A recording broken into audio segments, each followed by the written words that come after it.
There were a few games that were highlighted at Summer Games Fest at the tail end of last week that I did not give a second look to, mostly because they were just going to be debuting in short order, like stupid Hideo Kojima's Death Stranding 2. I know that's coming out in very short order. And then another one was Splitgate 2. Both of those, coincidentally, had their main developers come out on stage, give decent presentations. Like, for as much as I'm not a Kojima guy, that Death Stranding stuff, it looks good, I'm sure, for that audience that's out there. It's not a game for me. It's not anything that has ever piqued my interest at all. But yeah, it looks good for the audience that's out there. That's totally fine.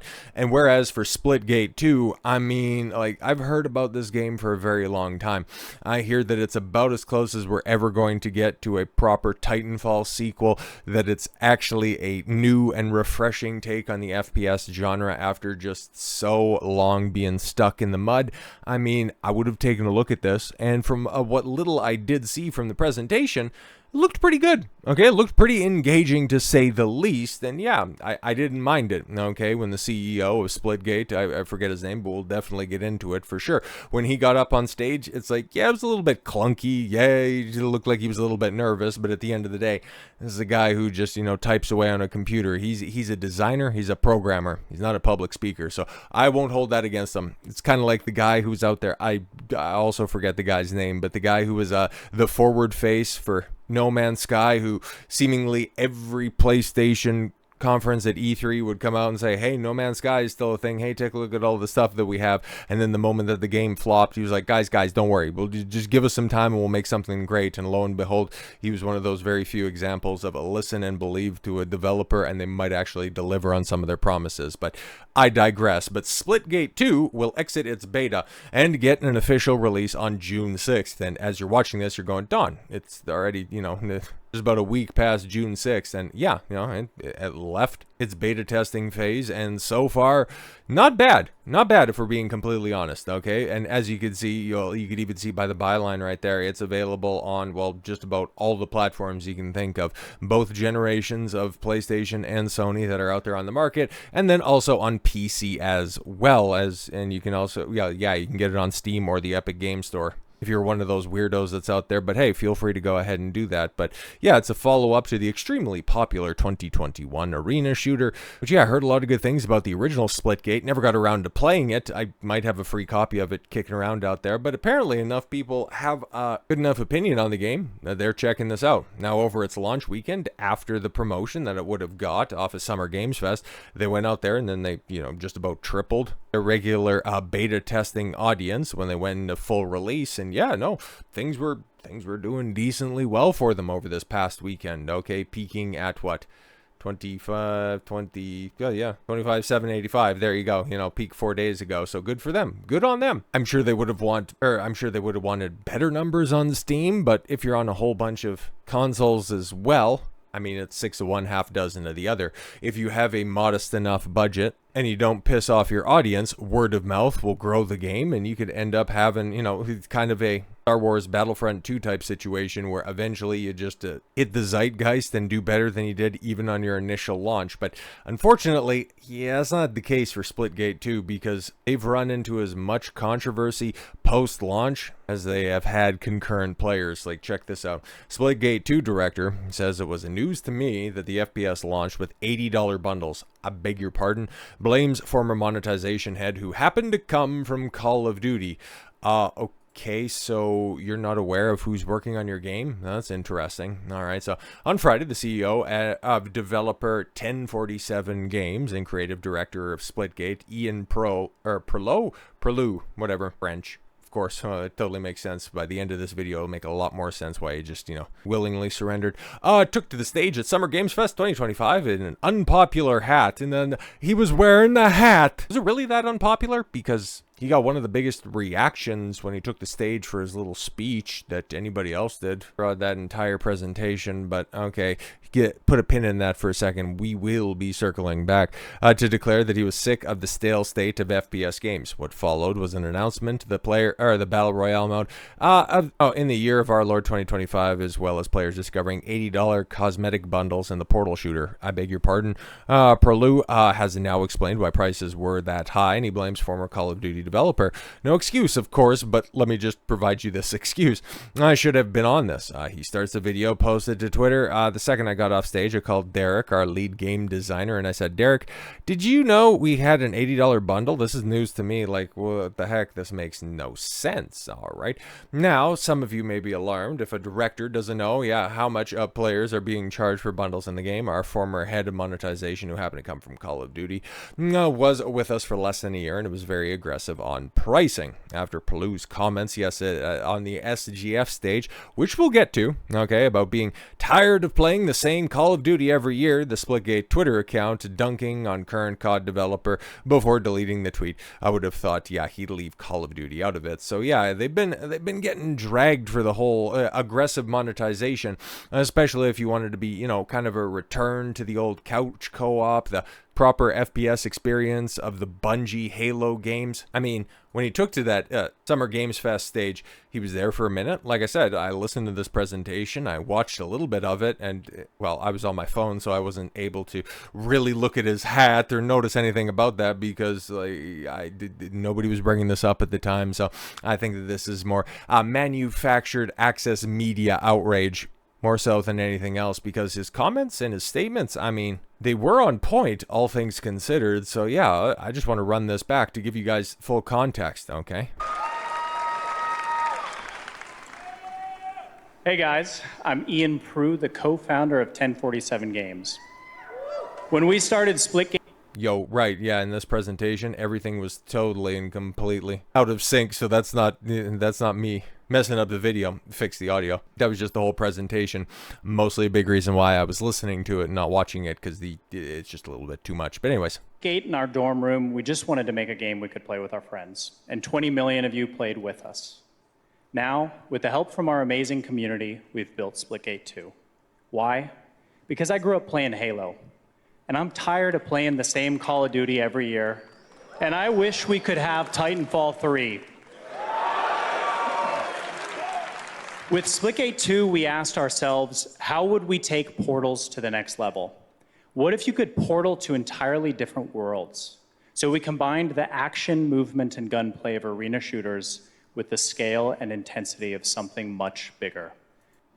See, and the rest of his presentation, obviously, it's going to go on with that same tone and demeanor. But, I mean, he's not a public speaker. Obviously, he's a developer. He's a very passionate developer about FPS, and he likes the game that he's worked on. And obviously, prior to, all of this stuff kicking up, people were generally deferential towards Splitgate 2, looking forward to it, willing to give it the benefit of the doubt. And if they could go ahead and clean up some of that messy monetization crap, they'll go ahead and give it a second look for sure. And I guarantee, outside of a few freaks in the old access media rags and a dork or two on Twitter, everybody seemed to be on the game side. Awesome news. I love the announcement. Enough time has passed. And everybody was liking the guy quite a lot. Which is why on Tuesday, when he drops this apology video, I mean, I was kind of left scratching my head, okay? Because I heard that it was in reference to his Summer Games Fest appearance, and it's like, well, I know, for maybe going on a little bit too long and for being quite monotonous in your delivery, it's like, I don't think you have anything to apologize for. Fuck, I wouldn't apologize about any of that stuff. I'd be like, I'll just let my game do the talking for me. But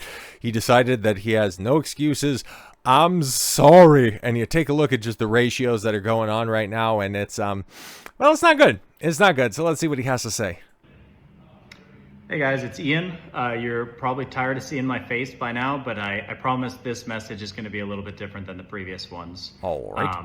So I've got a lot of questions about what's up with the hat, why'd you wear it, what was the intent? Hey, they're talking about a hat. Which hat? The hat that says the make the FPS great again, okay? Got the hat right there. And it's like, okay, everybody has different takes on this shit, okay? I can't tell you the number of permeations that I've seen of the make X great again over the past decade. So I don't know why you're apologizing for it, but all right. And I want to start by explaining myself. And reading this statement. It is really freaking hard as an independent studio to break through the noise. You go to these award shows. We saw it at TGA's. We had this great trailer, and there's 50 other great trailers, and didn't really have an impact. And so at our biggest stage, coming out of beta, we needed something to grab attention. And the honest truth is We tried to think of something, and this is what we came up with. All right. Kind of speaks to your guys' studio's lack of creativity as opposed to anything else. But it's a very damning indictment that you come forward and you say, oh, okay, sometimes, you know, as an independent studio, you get trapped in your own little bubble. It's like, yeah, that would be the only people, quote unquote, taking offense to this that requires you to apologize for it. Like everybody else just thought, oh, yeah, Splitgate 2, I might try that out sometime. Or, no, you know, it's not really working for me. I don't like the art style or some shit like that. But now you're just getting clowned on because, well, it continues. We did not intend for this to be taken in any political way whatsoever. And I'm not an idiot. Like, obviously, I knew there would be some level of controversy, but we really saw this as a meme that was kind of stating our truth, which is we do want to improve this genre. We are disappointed with the state of the genre. And so we took it as a meme that we thought would not be nearly as received the way it was, negatively received as the way it was. Nobody received it negatively, except for a bunch of freaks on fucking Games Radar or The Gamer or Kotaku or some shit like that. Those are the only people who give a fuck, and you know how irrelevant they are? Nobody even noticed your hat, dude, okay? They wanted your game to succeed, and now you're tanking it in real time. And so I want to apologize. Ugh. And genuinely, you know, you can pretend, you don't have to believe me. But the truth is I am sorry. And the reason I'm sorry is because of what this has done to the community. The most important thing to me right now is I want to have an amazing community. That is the reason that I built 1047. That's the reason I love my job, is because I wake up every day. I have friends in the community, Mikavelli, Tovar, all these great people who I play games with, who I get their feedback, I talk to them. I mean, these are the people who got us through the dark times. And I hate seeing division. And that's what I'm seeing right now on both sides. There's division in the community.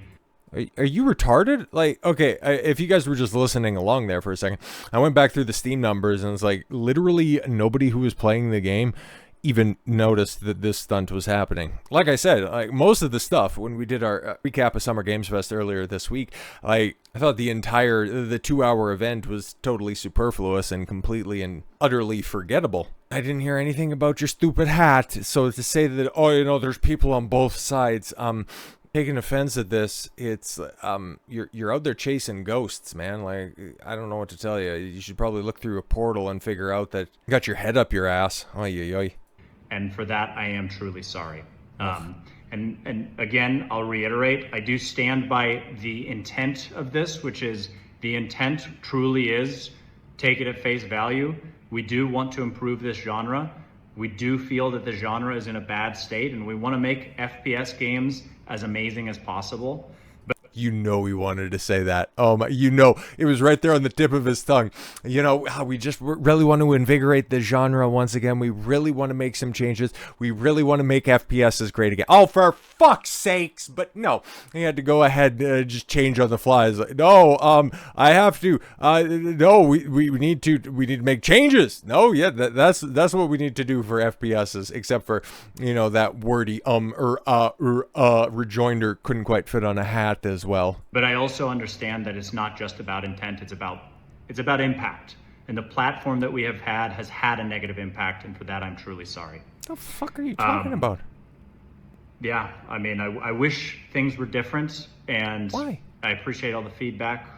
Yeah, I wish you weren't a cuck, but fucking life is unfair sometimes, I guess. Video, even as you can see by just this snapshot, and obviously like the link to this post will be in the description for you to go ahead and troll at your own leisure. Don't go dogpiling. I meant like troll to go through the comments, and it's not a coordinated attack call or whatever gay shit fucking YouTube wants to spin it as. But no. It says right there, yeah, don't apologize to soft people on the internet. Yeah, why apologize? Pathetic. But Colin Moriarty, a guy who knows a ting or two about riling people up with just a simple joke, summarizes this perfectly.